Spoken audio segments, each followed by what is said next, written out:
Oke, Ustaz Nen. Ya, Bismillahirrahmanirrahim.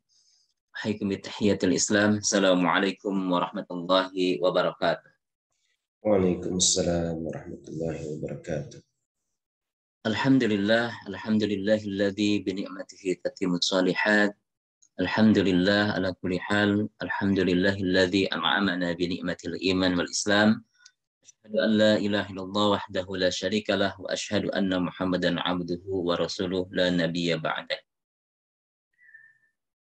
Ustadz Indra Kurniawan SAG yang kami hormati, seluruh pengurus pimpinan cabang Al-Irsyad Al-Islamiyah Kota Bandung yang kami hormati, dan tidak lupa kepada seluruh jamaah partisipan untuk kajian subuh virtual PC Al-Irsyad Al-Islamiyah Kota Bandung yang kami hormati dan banggakan.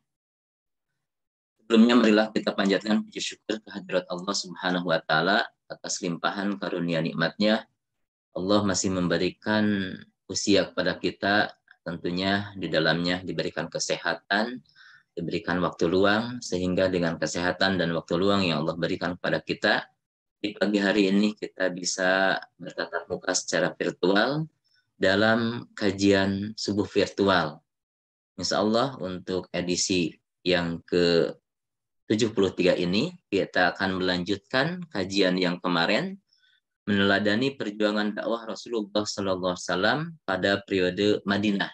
Kemarin kita sudah sama-sama mendengarkan, memahami materi yang sudah disampaikan oleh Ustadz terkait dengan periode Mekah. Insya Allah hari ini kita akan banyak mempelajari bagaimana keteladanan Rasulullah Sallallahu Alaihi Wasallam dalam menyampaikan risalahnya di Madinah. Insya Allah kajian ini sangat menarik.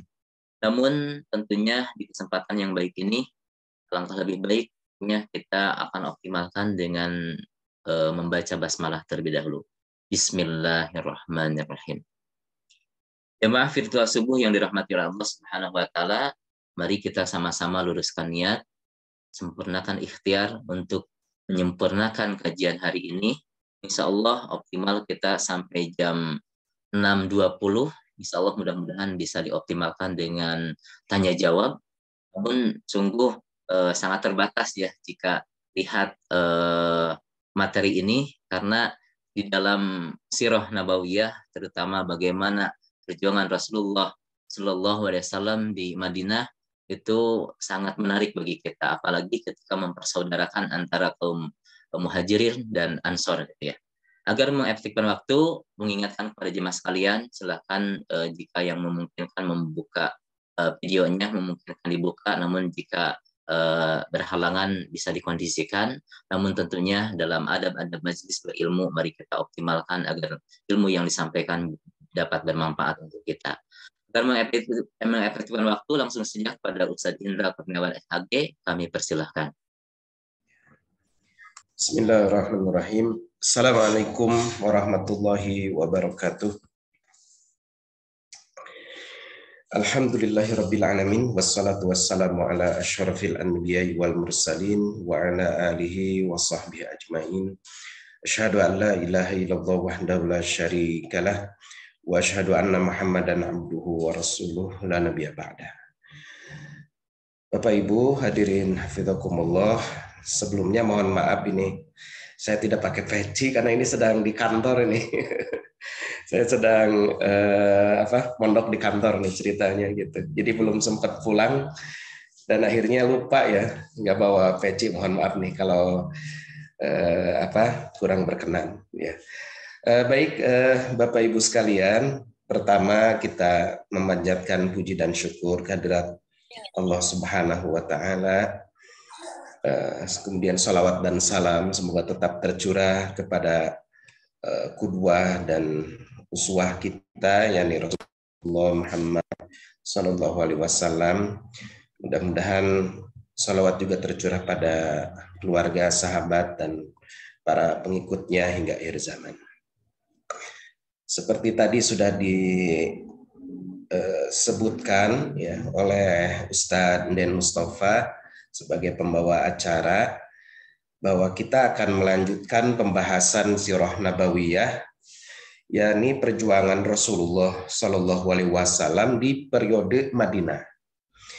Di pembahasan sebelumnya saya sudah menyampaikan bahwa ketika Rasulullah Shallallahu Alaihi Wasallam sampai di Yasrib atau di Madinah Al-Munawwarah, yang pertama kali beliau lakukan itu yang pokok itu ada 3 ya. Yang pertama adalah membangun masjid, kemudian mempersaudarakan antara Ansor dan Muhajirin. Kemudian yang ketiga menjalin hubungan ya, perjanjian damai dengan orang-orang non-muslim yang ada di Madinah. Nah, ini langkah awal ya. Langkah awal pembangunan masyarakat di Madinah. Selain itu juga sebetulnya Rasulullah SAW juga dengan kaum muslimin mulai membuka pasar ya, pasar yang baru di Madinah, yang sebelumnya pasar di Madinah itu dikuasai oleh orang-orang Yahudi ya. Nah, kemudian juga Rasulullah mulai membentuk satuan-satuan militer ini untuk mengamankan wilayah ya sekitar Madinah begitu. Nah, Bapak Ibu sekalian, pada masa-masa di Madinah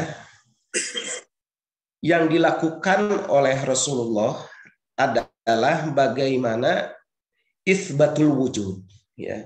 Itsbatul wujud itu adalah mengokohkan eksistensi ya. Jadi betul-betul Rasulullah SAW berusaha untuk membangun eksistensi masyarakat Islam pada saat itu ya. Nanti kita akan lihat bahwa di sepanjang perjuangan dakwah Rasulullah di Madinah itu banyak sekali konfrontasi yang terjadi begitu ya, karena umat Islam bukan lagi mewujud sebagai sebuah komunitas ya, tetapi umat Islam pada saat itu sudah mewujud menjadi sebuah masyarakat yang besar, bahkan kalau kita bisa sebut ya sebuah negara begitu ya. Nah, di sini kemudian penentangan tentu saja semakin kuat gitu ya, karena kekuatan kaum musyrikin juga tidak mau tidak akan bisa tenang ya gitu, tidak akan bisa tenang ketika membiarkan kekuatan umat Islam ini tumbuh. Terlebih lagi ya Bapak Ibu sekalian, terlebih lagi bahwa saya pernah menyampaikan bahwa masyarakat Quraisy ya itu kan bangsa pedagang gitu. Dan mereka berdagang itu bukan hanya sekedar berdagang di pasar ya, tapi berdagangnya itu kan ke luar negeri ya. Mereka berdagang itu ke negeri Syam. Negeri Syam ya, kita sudah tahu negeri Syam itu kalau sekarang 4 negara ya. Syria, Yordania, Lebanon, Palestina itu wilayah Syam. Nah, orang-orang Quraisy ini dia berdagang ke Syam, dan untuk datang ke Syam itu mau tidak mau harus melewati jalan ya sekitar Madinah begitu. Ya. Nah, inilah kemudian yang dimanfaatkan pula gitu oleh Rasulullah Shallallahu Alaihi Wasallam untuk melemahkan kekuatan orang-orang Quraisy ini. Ya, perlu saya sampaikan bahwa kaum muslimin ini, terutama muhajirin ya, mereka ini kan hijrah dari Mekah dengan meninggalkan harta bendanya. Ya, harta bendanya ya akhirnya digunakan oleh orang-orang musyrikin kan begitu ya. Mereka tidak memiliki kekayaan. Orang-orang muhajirin ini ditanggung segala sesuatunya oleh orang-orang Ansor gitu ya. Dan suasana saat itu atau situasi pada saat itu adalah situasi perang ya, antara kaum muslimin dengan orang-orang musyrikin ya. Jadi suasana yang terbangun itu adalah permusuhan ya, dan upaya-upaya untuk saling melemahkan gitu. Nah, maka ketika di fase perjuangan Madinah ini, seperti yang sudah tadi saya sampaikan, yang terjadi adalah konfrontasi ya. Walaupun nanti kita melihat juga bahwa ada sebuah momen yang sangat menentukan justru bukan konfrontasi fisik gitu ya. Ya ini perjanjian Hudaybiyah, nanti kita akan lihat ya. Nah, Bapak Ibu sekalian, konfrontasi yang besar yang terjadi pertama kali antara kekuatan kaum muslimin dengan kekuatan musyrikin adalah terjadinya perang Badar. Ini terjadi kalau dalam Masehi 624 Masehi. Ya. Nah, ini berawal ketika Rasulullah Shallallahu Alaihi Wasallam mendengar kabar bahwa ada kafilah besar orang-orang musyrikin yang meninggalkan Syam. Maka Rasulullah SAW bersama dengan para sahabat ya bermaksud untuk menghadang kafilah tersebut. Ya, menghadang kafilah tersebut untuk apa? Untuk melemahkan, untuk memberikan pukulan telak ya kepada penduduk Madinah yang selama ini memusuhi umat Islam, menzalimi umat Islam, ya, telah menyiksa kaum muslimin, kemudian telah menyita ya harta-harta mereka gitu. Nah, singkat cerita, saya nggak bisa menceritakan terlalu detail tentang perang Badar ini ya, karena ini kan ringkasan saja ya, ringkasan saja. Terjadilah peperangan antara 300 pasukan ya, kurang lebih 315 pasukan melawan 1000 pasukan yang melindungi kafilah besar ini. Sebetulnya kafilah dagang Abu Sufyan ini sudah berhasil menyelamatkan diri itu. Nah, sementara orang-orang musyrikin bersikuku untuk melakukan penyerangan ke Madinah begitu. Maka terjadilah peperangan Badar ya, di Badar ini sebuah tempat, ini gambarnya ya pada hari ini Badar. Disinilah terjadi peperangan besar antara kaum muslimin dengan orang-orang musyrikin. Dan ternyata di sini kaum muslimin mendapatkan kemenangan. Dan ini mengagetkan ya. Ini mengagetkan bangsa-bangsa Arab. Karena orang Quraisy ini dikenal oleh bangsa-bangsa Arab, oleh kabilah-kabilah Arab, oleh orang-orang Arab Baduy, orang-orang Arab nomaden pada saat itu, ya, atau kabilah-kabilah yang ada pada saat itu. Quraisy ini adalah bangsa Arab paling unggul, gitu. Tapi mereka bisa dikalahkan oleh sebuah kekuatan yang selama ini ditindas oleh orang-orang Quraisy. Ya. Nah, ini yang membuat kemudian umat Islam ini menjadi diperhitungkan ya, muncul gitu ya, eksistensinya itu mulai diperhitungkan pada saat itu ya, dengan kemenangan di perang Badar ini ya. Nah, saya mengajak kepada Bapak Ibu semua ini supaya kita agak sersan ya, serius tapi santai. Saya ingin memperlihatkan video supaya tergambar ya wilayah Badar itu seperti apa saat ini ya. Assalamualaikum warahmatullahi wabarakatuh. Dengar suaranya Bapak Ibu sekarang? Oke, alhamdulillah kembali berjumpa dengan Bung Hasibuan. Semua saudara kami dimanapun berada kami sapa dan kami doakan semoga semua sehat dalam lindungan Allah Subhanahu wa Ta'ala. Amin ya rabbal alamin. Oke saudaraku semua, sekarang saya masih berada di kota Badar, tempat terjadinya peperangan Badar seperti yang kita saksikan ini. Di video sebelumnya sudah kita lihat di mana tempat Rasul bertenda di sana mengomandoi peperangan Badar. Maka sekarang akan kita lihat lokasi tempat terjadi peperangan Badar yang ada di sekitar kawasan ini. Nah, di sini terjadi peperangan yang sangat dahsyat. Badar itu ketika bulan Ramadan, dengan pertolongan Allah Subhanahu wa Ta'ala kaum muslim memenangkan pertempuran. Orang-orang kafir akhirnya berusaha berlarian, mereka tinggalkan lokasi peperangan ini. 70 orang yang ditawan dibawa oleh pasukan kaum muslimin, dan yang mereka tewas di sini dari kalangan orang kafir juga ada 70 orang. Kaum muslimin hanya berjumlah 14 orang. Nanti akan kita lihat bagaimana nama-nama para sahabat Rasul yang syahid di sini. Kita nanti akan melihat ke arah sana. Nah, di sini saudaraku 14 nama-nama sahabat yang syahid di peperangan Badar. Di atas dituliskan dengan firman Allah Subhanahu wa taala, Bismillahirrahmanirrahim, wa laqad nasarakumullahu bi badri wa antum adillah. Dan sesungguhnya Allah telah menolong kalian dalam peristiwa peperangan Badar. Dan pada saat itu kalian sangat lemah karena jumlah sedikit. Fattaqullaha la'allakum tashkurun, bertakwalah kepada Allah semoga kalian termasuk orang-orang yang bersyukur.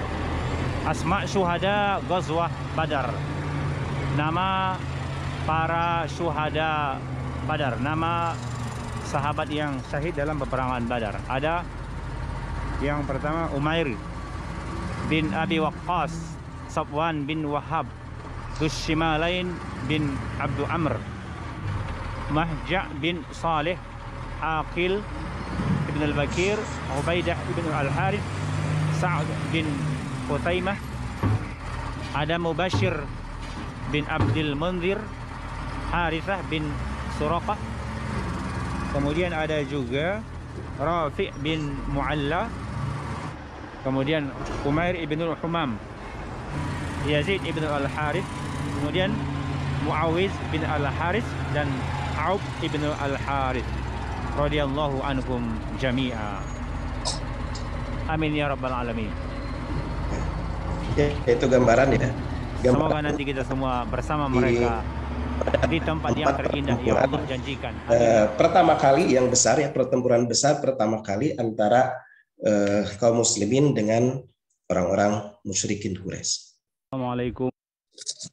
Nah, pasca perang Badar, orang-orang Bani Qainuqa, ya orang-orang Yahudi ya pertama kali adalah orang-orang Bani Qainuqa itu mulai memperlihatkan kedengkiannya. Ya. Jadi orang-orang Bani Qainuqa ini ketika kaum muslimin memenangkan pertempuran, mereka mengatakan, jangan dulu gembira lah, kalau bahasa kita nih ya. Jangan dulu gembira dengan kemenangan kalian ya. Itu karena kalian itu melawan orang-orang yang tidak pandai berperang ya. Coba kalian melawan kami gitu ya. Jadi ungkapan-ungkapan seperti itu muncul, kalau bahasa kita sekarang nyinyir gitu ya, nyinyir kepada kemenangan kaum muslimin gitu. Jadi orang-orang Bani Qainuqa ini terusik ya dengan semakin munculnya eksistensi kaum muslimin gitu. Nah, orang Bani Qainuqa ini mulai merasa dengki kepada kaum muslimin. Dan memang kedengkian itu kemudian ya terlihat ya dari sikap-sikap mereka ya. Di antaranya ada kejadian pada bulan Syawal ya, Yahudi Bani Qainuqa itu mulai berulah ya. Mulai berulahnya apa? Terjadi insiden pelecehan kepada seorang muslimah. Ya. Ini Bapak Ibu mungkin juga pernah mendengar ya kisahnya bagaimana seorang muslimah dilecehkan ya, sehingga mohon maaf auratnya bagian belakang terbuka gitu ya, karena ulah orang-orang Yahudi yang menggoda dia gitu, sampai kemudian menimbulkan keributan dan kemudian seorang muslim berupaya membela ya muslimah tersebut, kemudian terjadi pemukulan, orang Yahudi itu sampai terbunuh dan orang muslim itu pun terbunuh karena dikeroyok oleh orang-orang Yahudi gitu. Nah, inilah ketegangan pertama kali yang terjadi antara kaum muslimin dengan orang-orang Yahudi. Maka pada saat itu kaum muslimin mengepung ya wilayah Bani Qainuqa. Ini kalau sekarang nih seperti di foto ini ya, wilayahnya sudah menjadi jalan ya, ada jalan, ada taman gitu ya. Nah, ini dulu wilayahnya Bani Qainuqa di sini. Dikepung oleh kaum muslimin selama 15 hari, akhirnya mereka menyerah dan mereka diusir ya. Diusir dan akhirnya mereka sampai ke wilayah Adrat ya di daerah Syam pada saat itu. Nah, jadi mulai ada nih ya letupan-letupan antara kaum muslimin dengan orang-orang Yahudi. Orang-orang Yahudi itu di Madinah itu ada 3 kelompok. Ada Bani Qainuqa, ada Bani Nadir, kemudian ada Bani Quraidah. Ya. Yang ini pun di antara orang-orang Yahudi ini sering saling bertikai juga gitu ya. Aus dan Khazraj juga ini masing-masing berkoalisi dengan kelompok-kelompok dari Yahudi Bani Kainuqa ini gitu ya, sebelum masa Islam ya. Bahkan masih dipelihara ya perjanjian damai itu gitu dengan ditandatanganinya Piagam Madinah itu, bersekutu gitu antara Aus dan Khazraj atau orang Ansor itu dengan orang-orang Yahudi pada saat itu. Tapi ketika mulai terjadi seperti ini gitu. Nah, umat Islam ya bersikap tegas gitu terhadap orang-orang Bani Kainuqa ini ya. Awalnya Bani Kainuqa gitu. Nah, mereka ini dengki kepada kaum muslimin karena memang mereka ini merasa kecewa gitu. Selama ini orang-orang Yahudi itu Bani Kainuqa, Bani Nadir ya, Bani Quraidah, selama ini kan mereka sering menyampaikan kepada orang-orang Arab di Madinah itu ya, kepada suku Aus dan suku Khazraj ini, ketika mereka saling bertikai, itu selalu mereka mengatakan bahwa saat ini hampir datang masa diutusnya Rasul terakhir, gitu kata orang-orang Yahudi itu. Ya. Dan Nabi terakhir ini akan berperang bersama kami untuk mengalahkan kalian, begitu. Nah, mereka ini sering ngomong seperti itu, tapi ketika ternyata muncul Rasulullah SAW dan itu diimani sebagai Nabi terakhir, orang-orang Yahudi inilah yang pertama kali justru menolak, gitu. Ya, menolak karena mereka mengira Rasul terakhir yang akan muncul itu adalah dari kalangan Yahudi. Ternyata dia muncul dari kalangan Arab yang menurut mereka secara derajat lebih rendah gitu dibandingkan orang-orang Yahudi. Nah, gini. Jadi mulai muncul nih ya hasad dari orang-orang Yahudi ya, muncul ke permukaan. Dan pasca perang Badar juga mulai muncul orang-orang munafik. Mulai muncul orang-orang munafik. Jadi kalau ditanya kapan pertama kali muncul orang munafik di masa Islam di Madinah, yaitu pasca terjadinya perang Badar ini. Begitu. Muncul orang-orang munafik. Ya. Jadi orang-orang kafir yang mengaku sebagai seorang muslim, ya, menampakkan diri sebagai seorang muslim. Gitu. Nah, kedengkian orang-orang Yahudi itu sampai pada tingkatan mereka memprovokasi orang-orang Quraisy. Ya. Jadi memprovokasi orang-orang Quraisy, dan orang Yahudi ini aneh gitu ya. Orang Yahudi ini aneh. Dia ketika orang-orang musyrikin Quraisy itu mengalami kekalahan, mereka ini datang sengaja ke Mekah.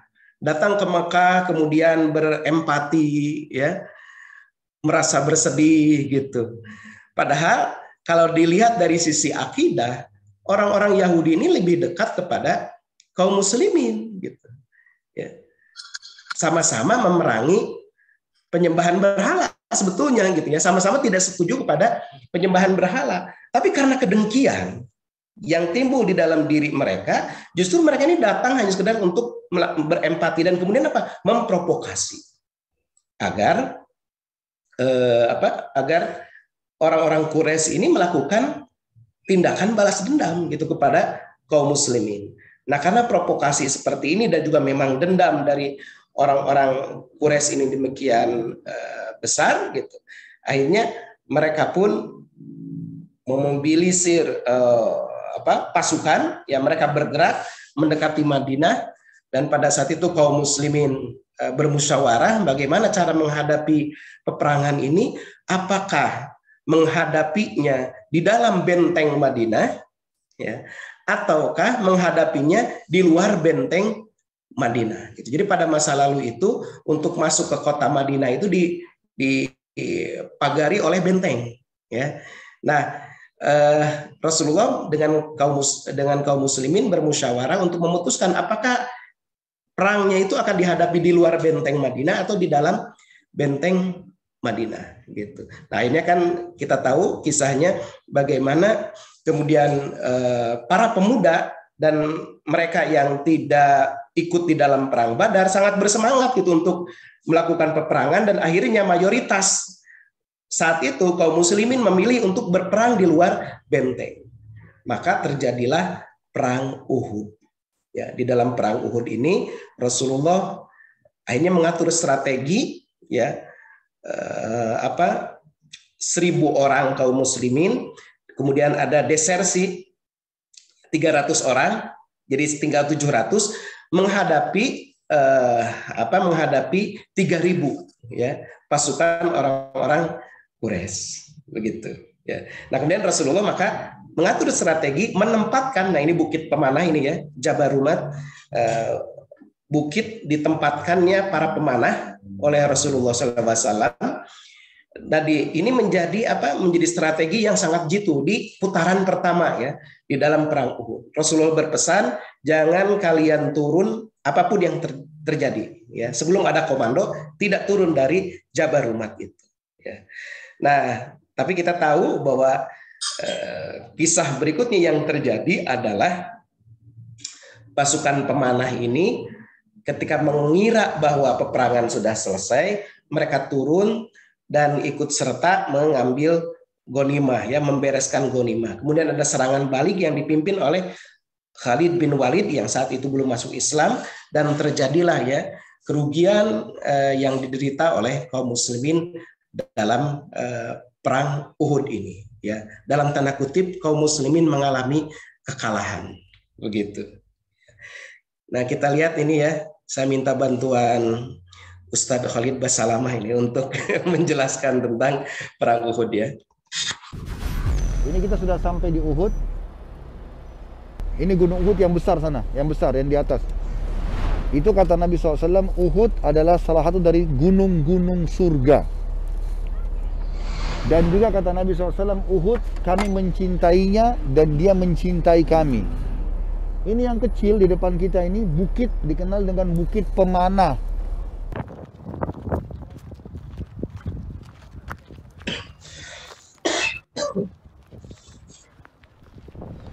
Alhamdulillah sekarang kita berada di atas Bukit Pemanah. Dikenal dengan Bukit Pemanah karena Nabi SAW pernah meletakkan 50 orang pemanah di sini. Abu Sufyan karena sakit hati pada saat itu, dia menyusun pasukan yang besar 3.000 orang di Mekah untuk menyerang Madinah. Dan lokasi waktu pintu gerbang Madinah ini di depan kita pas. Ini yang ada jalan raya, itu kurang lebih seperti itulah. Itu pintu gerbang Madinah dulu. Makanya di sebelah kanan saya yang ada gunungnya, itu kalau ditarik garis lurus ke sana itu ke Mekah. Jadi pasukan Mekah itu datang dari sana, berkumpul di lokasi parkiran ini kurang lebih ya, untuk menyerang apa? Madinah. Tujuannya kota Madinah. Tapi di sini dulu ada benteng yang besar, mereka nggak bisa langsung masuk. Maka Nabi SAW waktu keluar, kalau langsung keluar, maka mungkin langsung diserang oleh pasukan Quraisy. Beliau manuver. Dari situ manuver di dekat kaki bukitnya Uhud. Ini kan Uhud nih. Dulu pohon-pohon kurma. Sampai berada di cekungan gunung itu. Ada cekungan itu ya. Kurang lebih di lokasi situ. Sehingga pasukan ini berhadapan langsung dengan pasukan Quraisy. Dan Quraisy tidak lagi menghadap ke Madinah. Karena kalau dihadapi di sini, kapan pasukan kalah, mereka leluasa menyerang benteng. Tapi kalau di sana mereka sibuk lawan musuh mereka masih umat Islam, dan mereka juga butuh waktu untuk mengarahkan lagi pasukannya ke benteng, seperti itu kurang lebih. Nabi SAW pada saat itu mendapatkan informasi 300 orang munafik pulang kembali. Maka Nabi SAW mengatakan itu kebaikan. Artinya memang ini lebih baik mereka tidak ikut. Kalau mereka ikut malah mereka kacaukan gitu.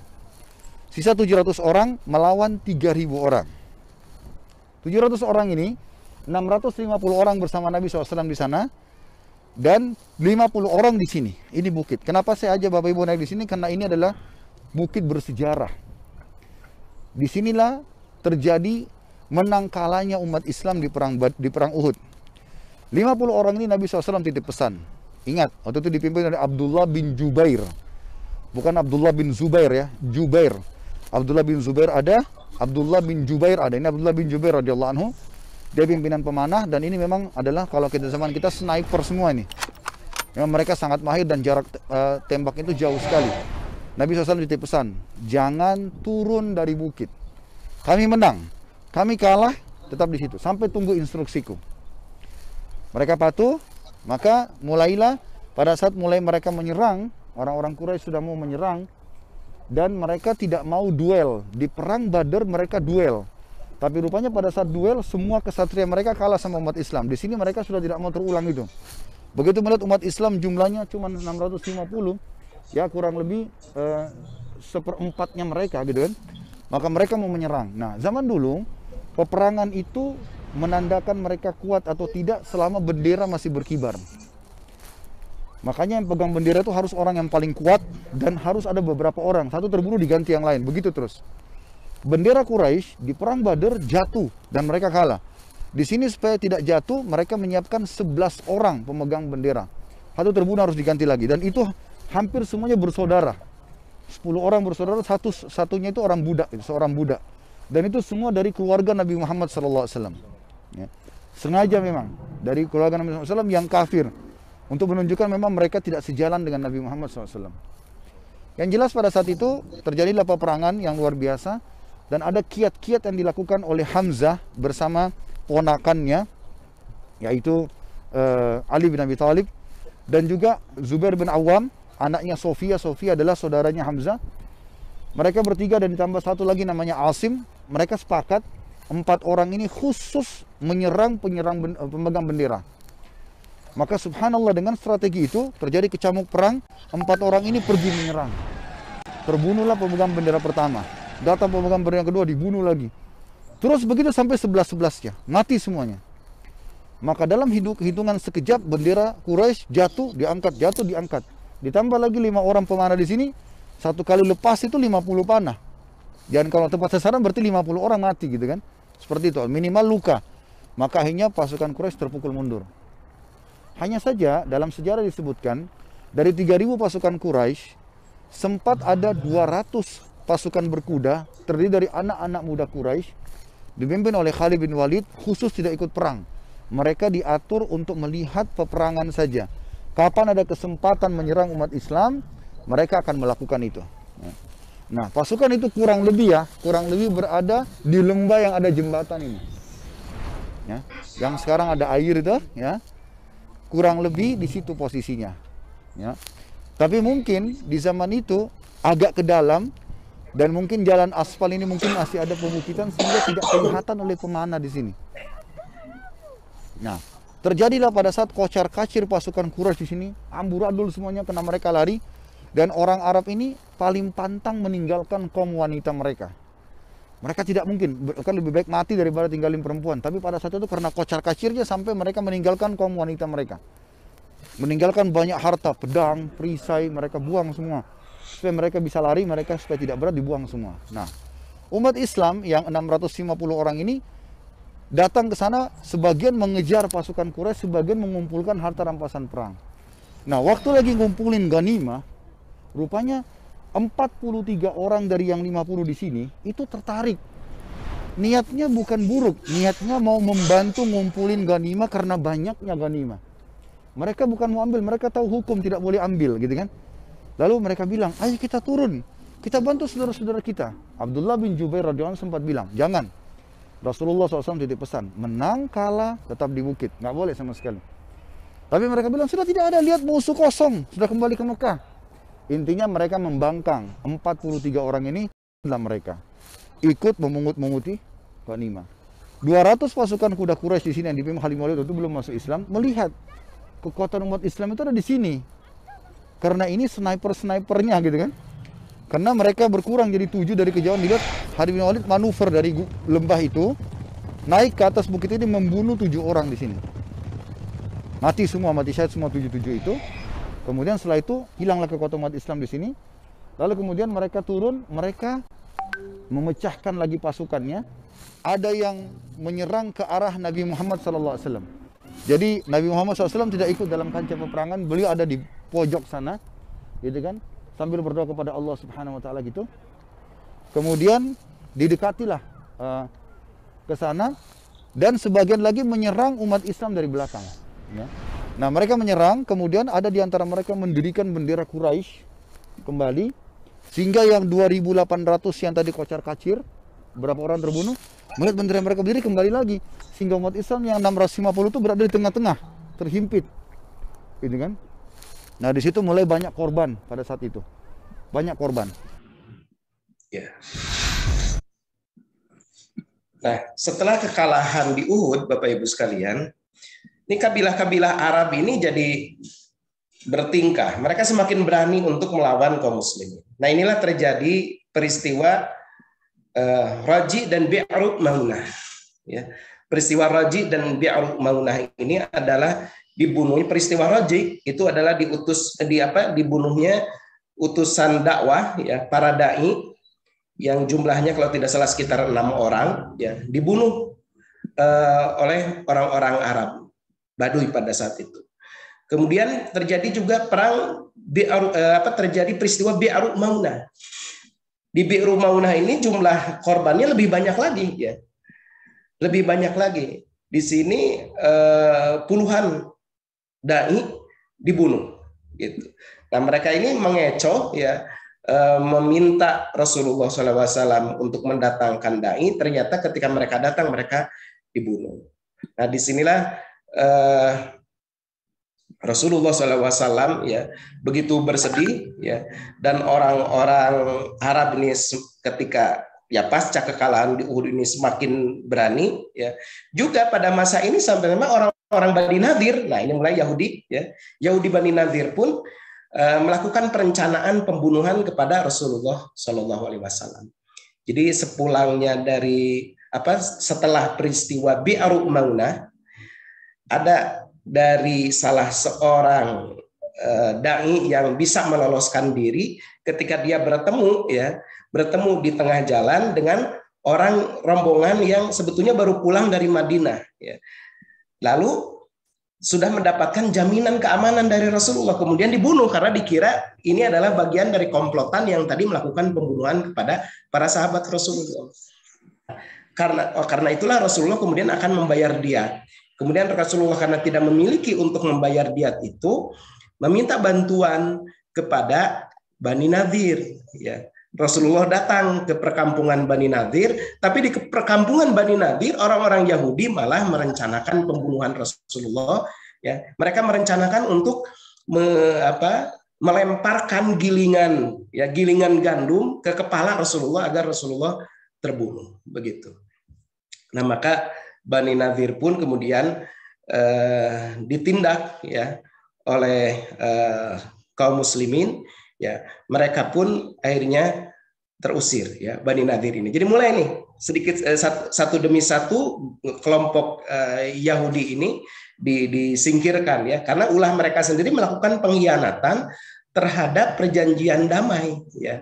Perjanjian damai antara mereka yang sudah ditandatangani dalam Piagam Madinah, begitu. Nah, setelah itu tahun 627 Masehi ini terjadi perang Ahzab. Ini lagi-lagi konfrontasi, gitu, ya. Konfrontasi yang terjadi. Waktu itu Arab Baduy, ya, orang-orang Arab Baduy, kemudian orang-orang musyrikin, kemudian juga Huyai bin Akhtab pada satu orang Yahudi, ya. Itu memang merencanakan untuk menyerang kaum muslimin, ya. Dan waktu itu satu-satunya kelompok Yahudi, yakni Bani Quraidah, yang belum berkhianat pada saat itu, ternyata juga tergoda untuk berkhianat, ya. Jadi mereka Yahudi Bani Quraidah, orang-orang musyrikin, orang-orang Arab bersatu padu, jumlah mereka itu sampai 10.000, mengepung kota Madinah. Tapi kemudian Rasulullah SAW dengan para sahabatnya atas usulan dari Salman Al-Farisi menggali parit. Nah, ini yang warna biru, ya, Bapak Ibu sekalian. Yang warna biru muda itu adalah galian parit yang dibuat oleh kaum muslimin, yang lebarnya itu kurang lebih sekitar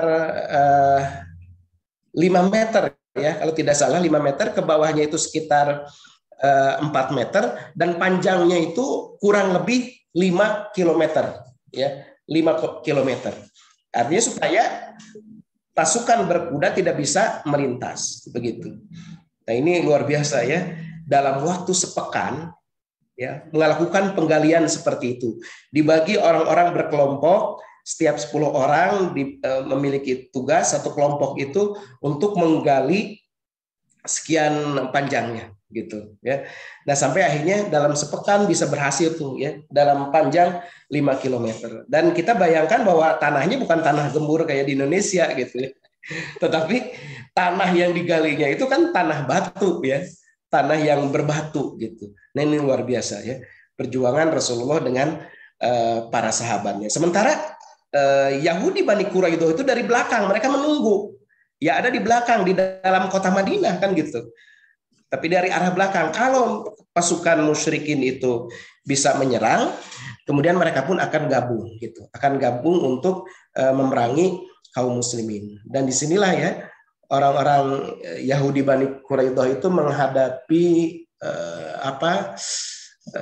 nasib pahit ya. Karena kemudian Sa'ad bin Mu'adz yang ditunjuk oleh mereka sendiri ya.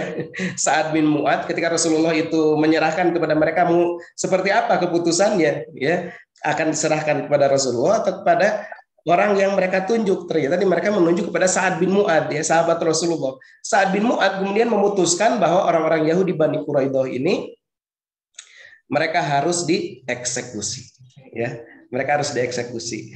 Nah, ini peristiwa yang sangat pahit ya buat orang-orang Yahudi Bani Quraidah yang mereka melakukan pengkhianatan yang demikian besar gitu kepada Rasulullah Shallallahu Alaihi Wasallam. Begitu. Nah, ini ceritanya sebetulnya kalau kita detailkan ini panjang ya, masing-masing episode tadi dari setiap slide yang saya tampilkan. Sebelum ini saya baru saja menyelesaikan Bapak Ibu sekalian kajian Sirah Nabawiyah dari Rasulullah sejak kelahiran Rasulullah sampai Rasulullah wafat, itu 16 kali pertemuan. 16 kali pertemuan. Nah, kita sekarang mempresnya jadi 2 kali pertemuan ya. Bagian yang pertama kemarin, kemudian ini bagian yang kedua gitu. Jadi mungkin ini banyak sekali hal-hal yang tidak tersampaikan ya. Tapi ini secara global saja supaya kita juga memiliki gambaran ya bagaimana beratnya perjuangan Rasulullah Shallallahu Alaihi Wasallam untuk mempertahankan eksistensinya. Ya. Nah, ini video tentang wilayah di sekitar Khandaq ya, atau galian parit dalam perang Ahzab ya, kita lihat. Karena di sini lokasi peperangan Khandaqnya dibangun di sini sangat banyak masjid-masjid bersejarah. Termasuk ini namanya Masjid Sayyidina Ali. Bisa kita lihat ini masjidnya, memang bangunan benar-benar bangunan yang lama Kang ya. Itu ada mihrab, tempat sholatnya, dan di sini sebagian pengunjung ada yang sholatnya. Sebelah hadapan kita ini pegunungan Kang, dan di sana kelihatan ada seperti bangunan-bangunan lama juga tuh Kang. Ya. Masjid-masjid ini dulunya adalah pos-pos ya, penjagaan langsung di dekat parit yang digali oleh kaum muslim. Ya, tinggi. Dan paritnya itu sekarang tentu saja sudah nggak ada ya. Tapi ini bekas namanya pos ini kemudian dijadikan masjid. Ada beberapa masjid di sini. Jabal Sila. Sin lam ain. Bukan salak ya. Silak. Jabal Sila, lokasi peperangan Khandaq yang terjadi pada tahun ke-5 Hijriah.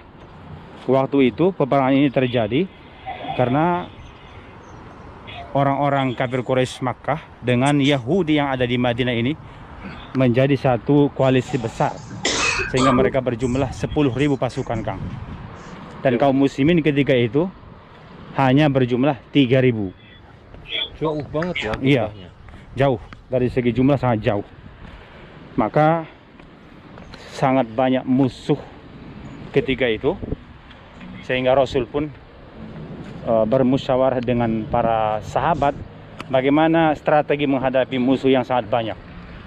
Datanglah usulan daripada Salman Al-Farisi dengan menggali parit. Ya. Nah, ini juga masih bersejarah di lokasi peperangan Khandaq, namanya Masjid Fatimah. Bisa dilihat nih saudaraku semua, ada sajadah-sajadah di situ. Dan dari batu-batunya benar-benar ini batu-batu alam. Nah, itu masjid yang kedua. Karena lokasi peperangan Khandaq ini disebut namanya kawasan Sab'al Masajid, yaitu 7 masjid. Ada di sini Masjid Al-Fath, ada Masjid Salman Al-Farisi, ada hati-hati. Ada Masjid Umar bin Khattab, ada Masjid Abu Bakar, ada Masjid Fatimah, ada Masjid Sayyidina Ali. Dan satu lagi ada riwayat mengatakan disebut ketujuh masjid, yaitu Masjid Jabir. Nanti ada di belakang di sana. Nah, di sini ini yang dibangun masjid yang besar namanya Jami'ul Khandaq, Masjid Khandaq yang terlihat ini. Nah, Bung, Discover. kalau naik ini mahal ini, Bung. Mahal. 80 ya? Iya, 80 rial. Ini kita dibawa keliling-keliling Madinah, Kang. Tapi tiketnya itu 24 jam. Iya, 24 jam, benar. Seperti ini nih. Kalau kita mau keliling-keliling Madinah, nanti ada guide di situ akan ngejelasin nih gimana itu around Madinah ini, sekitar kota Madinah. Nah, Jadi apa, Bung? di sini Masjid Umar bin Khattab. Nah, bisa kita lihat lagi Masjid Umar bin Khattab ini sekarang juga ada renovasi juga di sini. Ini pun dibangun untuk mengenang peristiwa kehadiran sahabat ini di peperangan Khandaq. Lokasi supaya terbayang ya kita bagaimana Gimana Kang ngelihat masjidnya ini? Khandaq itu. Kita lanjutkan. Nah, berikutnya tahun 628 Masehi. Ini terjadi perjanjian yang terkenal, perjanjian Hudaybiyah. Jadi kalau sebelumnya konfrontasi fisik ya, terjadi peperangan, perjanjian Hudaybiyah ini beda. Ini strategi perjuangan, tapi ini sifatnya politis ya. Jadi perjuangan politik begitu. Pada bulan Dzulqa'dah ini Rasulullah awalnya ya tahun ke-6 Hijriah pergi ke Mekah untuk melaksanakan umroh. Tapi kemudian dihalang-halangi oleh orang musyrikin. Nah, waktu itu Rasulullah mengutus Utsman bin Affan untuk datang ke Mekah untuk melakukan negosiasi.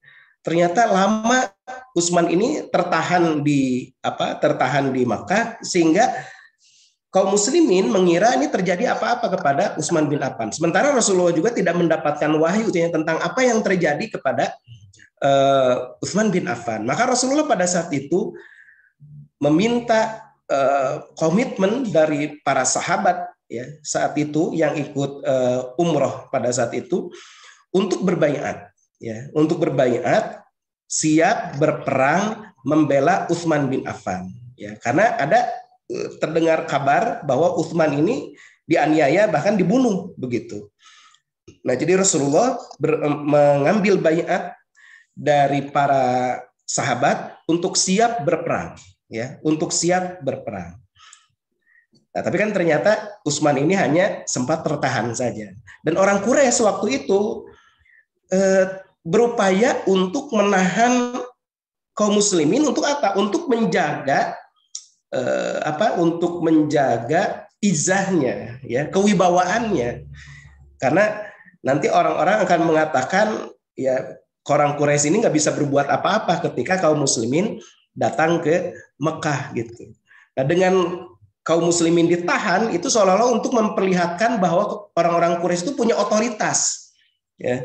Jadi untuk memperlihatkan izahnya, kewibawaannya di hadapan bangsa-bangsa Arab pada saat itu, sehingga sedemikian rupa kaum muslimin ini ditahan, yaitu kemudian ditandatanganilah perjanjian yang kemudian kita kenal dengan perjanjian Hudaybiyah. Ya. Salah satu poin penting dari perjanjian Hudaybiyah itu, dan itu diterima oleh Rasulullah, adalah gencatan senjata selama 10 tahun. Ya, gencatan senjata selama 10 tahun. Gitu. Dan kaum muslimin harus membatalkan umrohnya pada tahun itu. Baru boleh umroh tahun depannya. Ya. Maka nanti ada peristiwa umroh qadha, ya, umroh qadha yang dilakukan oleh Rasulullah SAW. Begitu. Nah, perjanjian ini juga di antara poinnya itu adalah ada hal yang membuat para sahabat ini merasa heran, merasa tidak menerima, ya, yakni kalau ada orang-orang Mekah datang ke Madinah maka harus segera dikembalikan ke Mekah. Tapi kalau ada orang Madinah datang ke Mekah murtad, itu tidak perlu dikembalikan ke Madinah. Ya, kemudian dalam penandatanganan perjanjian Hudaibiyah itu seolah-olah Rasulullah ini selalu mengalah kepada Suhail bin Amr pada saat itu, juru bicara dari orang-orang Quraisy. Ya, ketika Rasulullah mendiktekan kepada Ali bin Abi Thalib untuk menulis Bismillahirrahmanirrahim, Suhail bin Amr menolaknya. Kami nggak mau pakai Bismillahirrahmanirrahim, coret, diganti dengan Bismika Allahumma. Ya, itu yang dikenal oleh Suhail bin Amr atau orang-orang Quraisy. Ya. Ketika ditulis di sana ini perjanjian antara Muhammad Rasulullah dengan Suhail bin Amr. Suhail juga kemudian mencegah, hapus, ya, ganti dengan Muhammad bin Abdullah. Ya. Dan Rasulullah menuruti apa yang diminta oleh Suhail bin Amr ini. Dan ini dianggap oleh para sahabat sebagai kekalahan. Ya, dianggap oleh kaum muslimin ini sebagai kekalahan. Mereka sudah kecewa nggak bisa umroh. Orang-orang muhajirin terutama yang sudah sangat rindu kembali ingin melihat kampung halamannya di Mekah, tidak bisa umroh pada tahun itu. Kemudian perjanjian itu juga dianggap sebagai kekalahan. Gitu, ya. Tapi justru perjanjian Hudaibiyah ini disebut oleh Allah Subhanahu wa taala sebagai fatham mubina. Ya. Kemenangan yang nyata, gitu, ya. Kemenangan yang nyata. Karena memang setelah perjanjian Hudaibiyah inilah kaum muslimin ini semakin bisa melebarkan sayap dakwahnya. Ya, semakin bisa menyebarkan dakwahnya karena mereka kan gencatan senjata selama 10 tahun. Mereka fokus kepada penyebaran Islam, penyebaran dakwah ke kalangan orang-orang Arab. Nah, karena poin dari perjanjian Hudaibiyah itu adalah diberikan kebebasan kepada orang-orang Arab, mereka bergabung, berdamai dengan orang Quraisy, berkoalisi dengan orang Quraisy atau berkoalisi dengan kaum muslimin, dengan Rasulullah Muhammad SAW. Nah, sebagai contoh misalnya Bani Bakar, ya, Bani Bakar itu berkoalisi dengan orang-orang Quraisy. Sedangkan Bani Khuza'ah itu berkoalisi dengan Rasulullah. Bani Khuza'ah ini musyrikin, ya, tetapi dia berdamai, melakukan perjanjian damai, berkoalisi dengan Rasulullah SAW. Ini sebagai contoh, ya. Nah, poinnya tuh itu. Dan dengan begitu sebetulnya dakwah ini semakin bisa bergulir. Ya, pasca perjanjian Hudaibiyah ini. Dan Rasulullah juga punya fokus lain, yaitu membereskan sisa-sisa Yahudi. Ya, sisa-sisa Yahudi. Ini cukup nggak ya? Sebentar aja ya, tidak sepenuhnya. Ini wilayah Hudaibiyah saat ini, ya. Baik. Nah, itu sudah terlihat ada masjidnya di sini, Tanah Haram Makkah Al-Mukarramah. Untuk sudah berbagai memang tujuannya untuk sampai di sini dengan 1.400 sahabat. Ya. Kemudian juga terjadi di sini perjanjian Hudaibiyah, dan juga di sinilah terjadinya Bai'atur Ridwan, yaitu janji setia Rasul dengan para sahabat Rasul SAW, seperti yang tertulis di surah Al-Fath. Lihat bercepat, ya. Hudaibiyah antara ini lokasi terjadinya perjanjian Hudaibiyah yang pernah dibangun di sana. Termasuk poin-poin perjanjian Hudaibiyah, tempat genjatan senjata masjid, selama ya, 10 tahun. Sekarang sudah tidak boleh terjadi peperangan lagi, itu di antara orang kafir dengan orang-orang muslim. Nah, kalau sekarang tahun. Ini seperti ini, ya. Ini waktu Covid, ya, jadi pada tutup muslim, semuanya. Tanpa seizin tuannya itu ini masuk sebagai gambaran aja Bapak Ibu sekalian, tahun ke-7 Hijriah. Ini, ya. Dan itu pun hanya 3 hari. Selesai itu mereka harus pulang menuju ke kota Madinah. Nah, semua poin-poin perjanjian Hudaibiyah ini seperti ya, kita lanjutkan, ya. Akhirnya Rasul. Nah, berikutnya mereka berdamai dengan orang Quraisy, kaum muslimin berdamai dengan Quraisy, kemudian Rasulullah membereskan, ya, sisa-sisa orang Yahudi. Nah, orang-orang Yahudi kan terus merencanakan konspirasi ya untuk melemahkan kaum muslimin. Maka singkat cerita karena waktunya sebentar lagi, kaum muslimin kemudian mengepung benteng Khaybar ini pada 7 Hijriah ya. Dan kemudian akhirnya berbagai benteng yang ada di Khaybar ini berhasil dikuasai oleh kaum muslimin. Akhirnya runtuhlah benteng Khaybar, dan itu menandai betul-betul orang-orang Yahudi ini tersingkir ya dari Madinah, yang sebetulnya orang-orang Yahudi ini adalah tanda kutip penduduk asli Madinah, wilayah Madinah awalnya. Ya, karena sebelum kedatangan orang-orang Arab dari Yaman, ketika terjadi bendungan Ma'rib itu hancur, ya, kemudian orang-orang Arab itu kan menyingkir dari wilayah Yaman, datang ke wilayah Yasrib ini, gitu. Nah ini mereka tapi akhirnya nanti jadi tersingkir ya dari wilayah Madinah ini. Nah Bapak Ibu sekalian, jadi Rasulullah pasca perang Hudaybiyah ini leluasa untuk memperkenalkan Islam ke luar negeri. Maka ditulis surat-surat dakwah ya ke Raja Kisra, kemudian kepada Kaisar Romawi, kepada Najasyi, Raja Habasyah. Ini disebarkan pada saat itu dengan leluasa ya, dengan leluasa. Kita percepat. Terjadi berikutnya, nah ini juga menjadi semakin menaikkan pamor kaum muslimin. Terjadi perang Mu'tah. Ya, saya singkat saja. Waktu itu 3.000 pasukan kaum muslimin berhadapan dengan 200.000 pasukan Romawi. Ya, gabungan pasukan Romawi dan orang-orang Nasrani Arab. Jadi ini menjadi pesan yang sangat kuat kepada orang-orang Quraisy bahwa kaum muslimin ini levelnya ini bukan lagi level melawan orang-orang Arab gitu, tapi melawan Romawi. Dan Romawi pada saat itu perlu diketahui, Romawi itu adalah negara superpower pada saat itu selain Persia gitu. Nah, kaum muslimin mampu mengimbangi ya kekuatan orang-orang Romawi pada saat itu, sehingga kemudian kaum muslimin betul-betul menjadi naik, grade-nya itu menjadi naik gitu. Dan orang-orang Arab itu semakin sadar dengan kekuatan kaum muslimin ya. Nah, ini perang Mu'tah. Kemudian maka tahun 630 Masehi terjadilah Futuh Makkah. Ya. Ini berawal dari apa? Penyerangan Bani Bakr yang dipersenjatai oleh orang-orang Quraisy terhadap musyrikin Bani Khuza'ah. Bani Khuza'ah ini kan sekutu ya, teman koalisinya kaum muslimin. Nah, ini artinya apa? Orang-orang Quraisy sudah mencederai atau berkhianat terhadap perjanjian Hudaybiyah.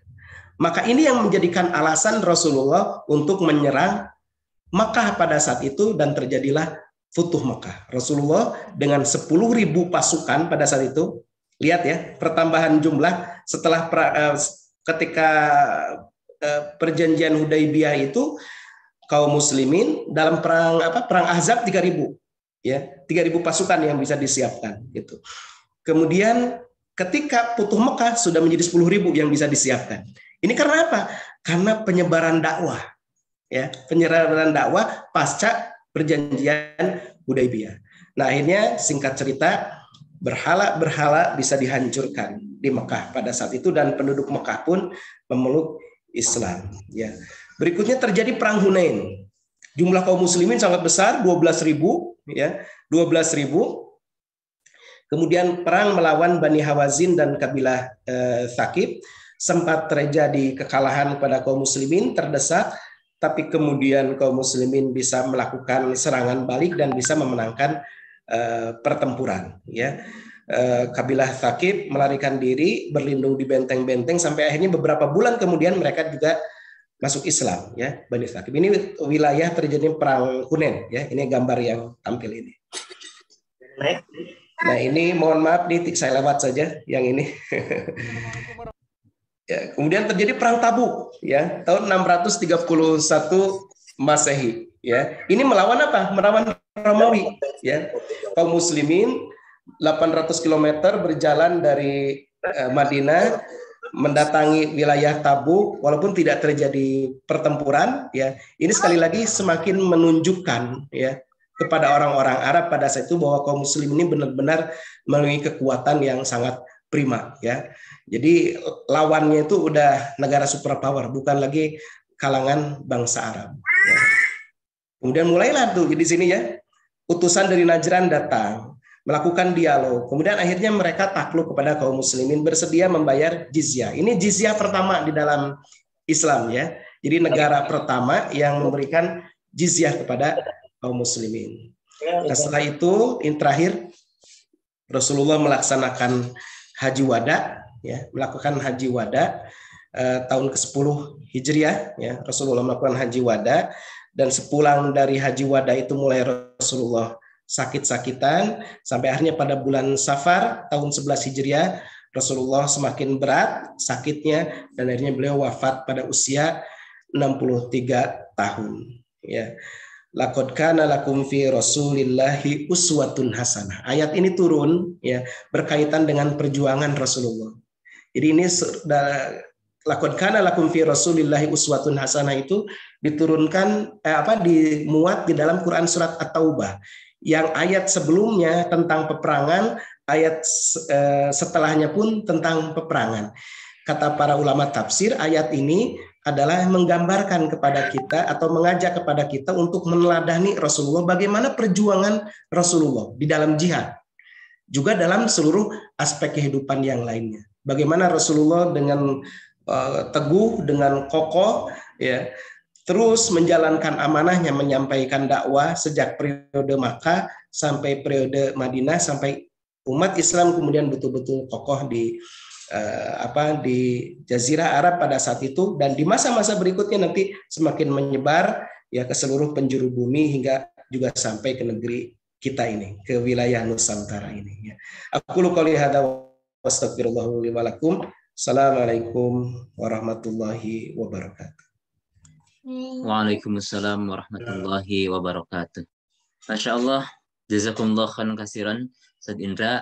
Sungguh sangat terbatas ya jika dalam satu pertemuan menjelaskan bagaimana perjuangan Rasulullah ketika berdakwah di Madinah gitu ya. Ini sebelum diakhiri mungkin ada pertanyaan atau pernyataan yang disampaikan oleh Ustazah Madihah, dipersilahkan Ustazah. Bismillahirrahmanirrahim. Assalamualaikum Ustadz, saya sangat tertarik sekali dengan sejarah dan sangat menyesal kalau hanya sampai di sini, karena kan yang namanya sejarah itu, kalau Bung Karno bilang majas merah gitu ya, kita harus belajar dari sejarah untuk melangkah dan menyusun dakwah ke depan. Itu satu saran kepada panitia, sebaiknya setiap satu perang itu satu episode, satu pertemuan gitu, jadi nggak putus-putus gitu, terus cepat. Jadi nggak nyambung gitu saya ya, karena saya mah bodoh, maksudnya kurang pandai gitu. Kemudian ini Ustaz yang saya ingin tanyakan, apa yang dimaksud dengan fathan mubinan? Sementara kan dalam perjanjian itu satu, Bismillah dicoret, kedua Muhammad Rasulullah dicoret, dia penolakan pengakuan, tapi disebut fathan mubinan, kemenangan yang nyata. Maksudnya apa? Terus yang berikutnya, orang-orang Mekah apabila pergi ke Madinah harus dibalikkan. Tapi orang Madinah pergi ke Mekah nggak boleh dibalikkan. Bukankah itu sebuah keberuntungan? Ketika orang Madinah pergi ke Mekah, tidak boleh kembali, dia akan berdakwah di sana. Yeah. Bukan orang-orang musyrik yang berangkat ke Mekah itu. Gitu. Ya, kenapa parit-parit itu ditiadakan? Padahal itu kan sejarah. Untuk anak cucu kita bisa lihat. Saya kadang juga kalau melihat itu sedih gitu Ustaz, seperti sumur Zam-Zam tidak ada, mana saya tidak bisa hanya melihat gambar di museum gitu. Nah parit-parit juga sama, kenapa sih gitu pemerintahan di sana menutup itu sehingga kami tidak punya sejarah lagi gitu. Itu saja Ustaz, terima kasih. Assalamualaikum. Ya, Waalaikumsalam warahmatullahi. Ya, sedikit saja memang tadi inna fatahna laka fatham mubina ya. Jadi Allah Subhanahu wa taala menyebut perjanjian Hudaybiyah itu dengan fatham mubina, kemenangan yang nyata. Karena memang itu kemenangan ya. Dan kita lihat dampaknya kan, dampak setelah perjanjian Hudaybiyah itu seperti itu gitu. Kaum muslimin bisa semakin kokoh. Hanya saja pada saat itu para sahabat ya menganggap itu sebagai apa? Sebagai sebuah kekalahan, ya, sebagai kekalahan kaum muslimin di hadapan kekuatan musyrikin karena memang belum melihat hikmah, ya, hikmah dari perjanjian itu. Rasulullah mengalah, ya, Rasulullah membiarkan tulisan Muhammad Rasulullah dicoret, Bismillahirrahmanirrahim dicoret, gitu ya. Itu justru Rasulullah karena apa?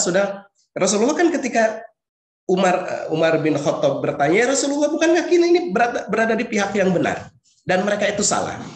Bukankah kita ini adalah orang-orang yang beriman dan mereka itu orang-orang musyrikin? Dan sampai ucapan Umar itu begini, dan beliau tuh bertobat ya dengan ucapan ini.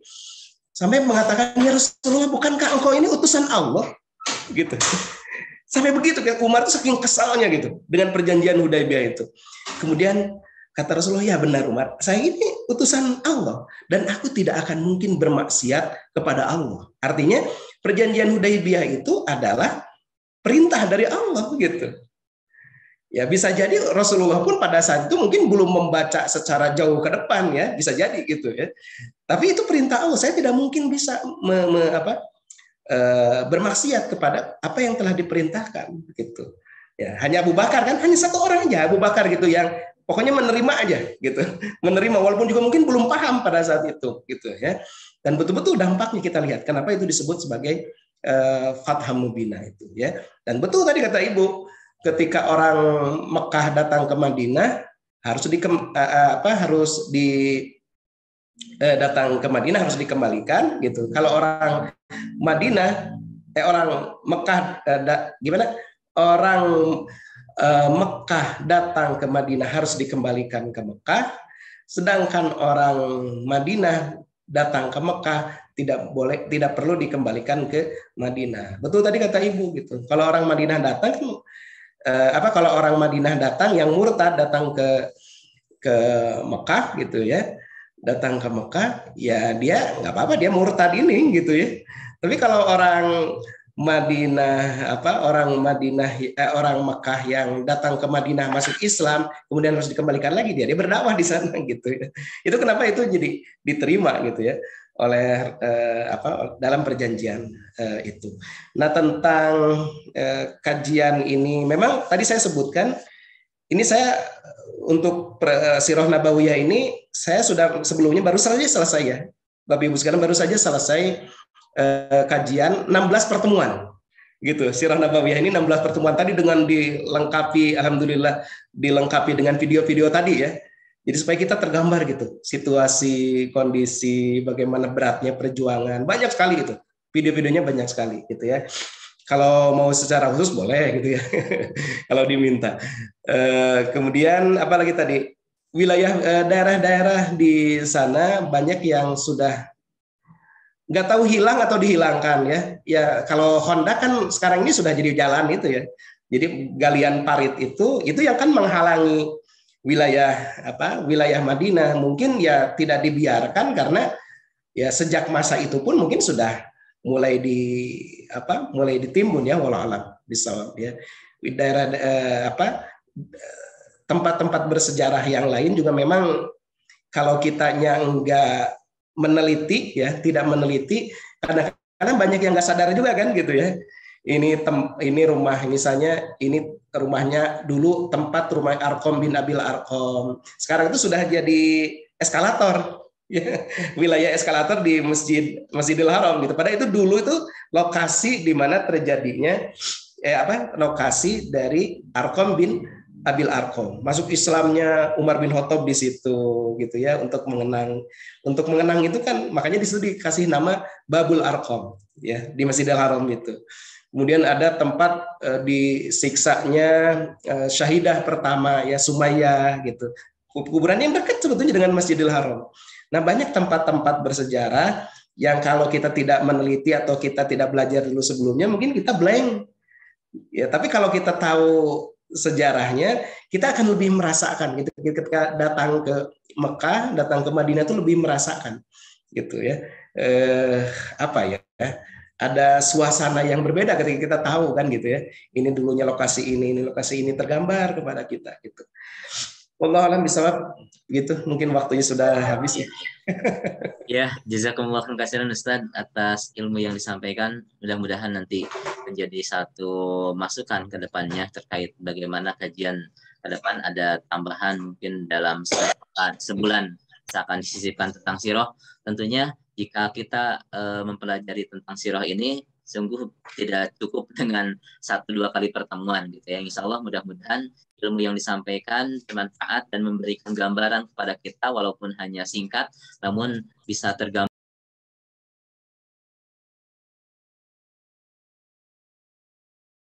Islam sampai ke Nusantara ini tentunya atas perjuangan dari Rasulullah Muhammad SAW.